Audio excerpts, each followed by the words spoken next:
This video is about how white people distort history and give themselves a bigger role when it comes to black music.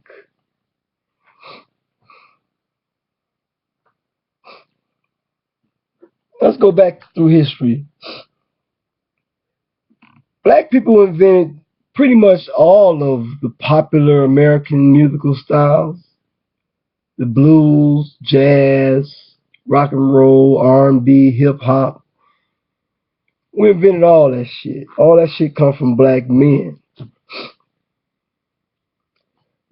But what they do is, the white people, it's like a pattern. It works like clockwork too. I'm gonna give you a good example. Black people invent some shit.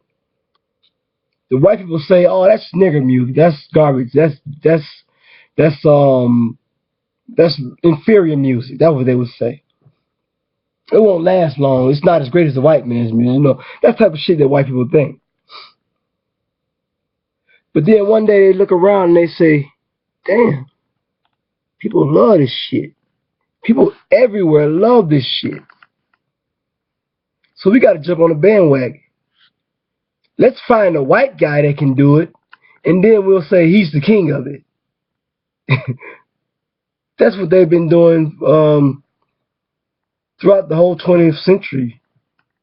Like, okay, jazz.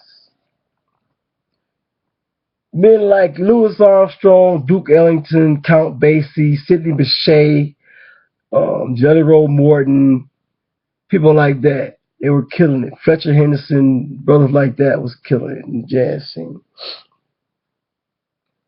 So they find a white guy. Well, it was two of them. A white guy named Paul Whiteman, and there was one named Benny Goodman. And they would say, "Oh, Benny Goodman," they called him the king of swing. When in reality, that was Louis Armstrong or Duke Ellington or Count Basie one. See, the reason that they do that is to keep that white male image up. See, they don't want to see a bunch of their white women screaming for Negroes. You see what I'm saying? They know that that's what's going to happen. Because if this music catches on like wildfire, and these white people start loving this music, the only people they're gonna have to look at to see it are black men.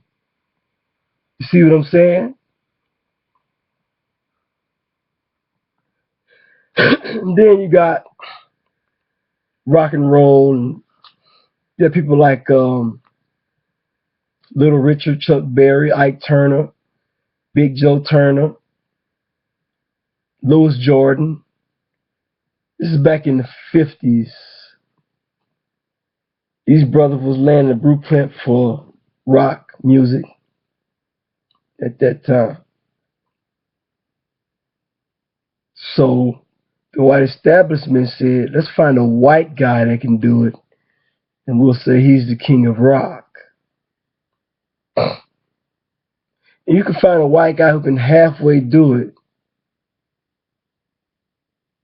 And here's another thing. They would also use black people, other black musicians, other black writers to assist these white guys. That's their way of it. It's almost like cheating and shit, Like back in the 40s, the black guys, we had the best bands anyway, you know what I'm saying? But the white guys, since their band didn't swing like ours, they would just put some great black musicians in there, like Benny Goodman had Charlie Christian. You know what I'm saying? They would break the rules for them. And that's what they do now, you know what I'm saying? And this brings me to Eminem, Eminem could have never worked without Dr. Dre. Could have never worked without Dr. Dre. And Eminem has been, his situation has been very orchestrated. Just like how they try to paint this picture of a guy who struggled and fought his way through the battle arena You got hated on for being white, you know, that type of shit. It's a good story, but it's bullshit, you know. See, that's the thing about being white. That's that white privilege. A black man, I guess, gets more respect because a black man doesn't get anything handed to him. He's got to earn that shit. You see what I'm saying? He's got to earn that shit. Everybody knows that most Eminem fans are white. And I'm not knocking Eminem. He can rap. He can rap.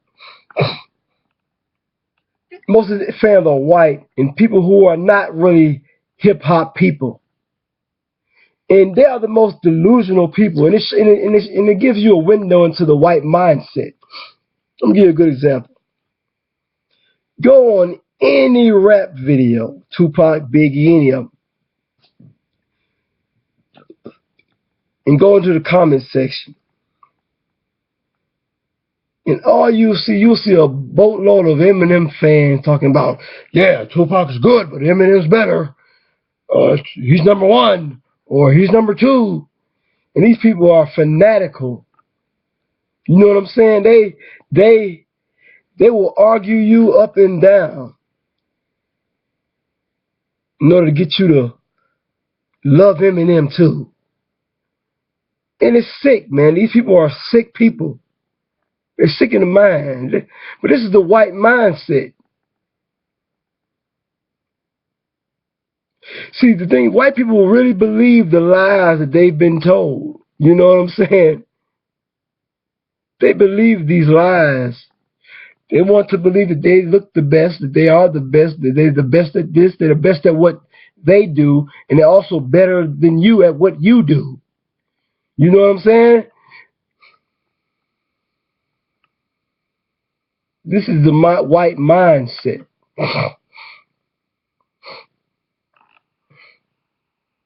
And then when they find themselves in a situation like where they cannot prove that a black guy or white guy is just as good or better, they'll start talking all that racism shit.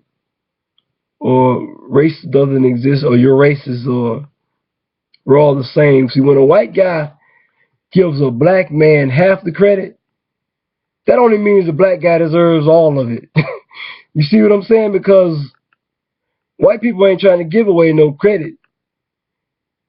But when they find themselves in a situation where they can't win, then they'll call themselves trying to compromise.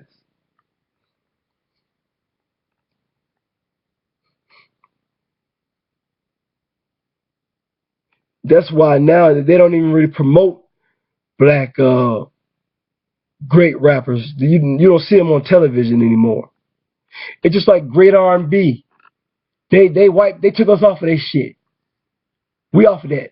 They'll promote a white person like Adele or some shit, and they'll be like, "Oh, she's a great soul singer," and they do that because the black people will outshine them. Because black people are we are soul. You know what I'm saying? That's our shit.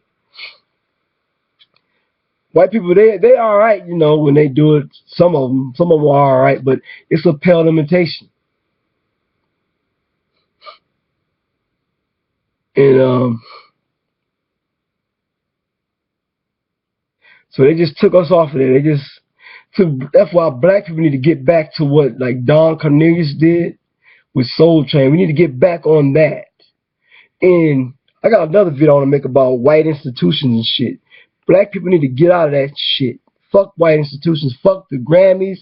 Fuck all them bullshit award shows.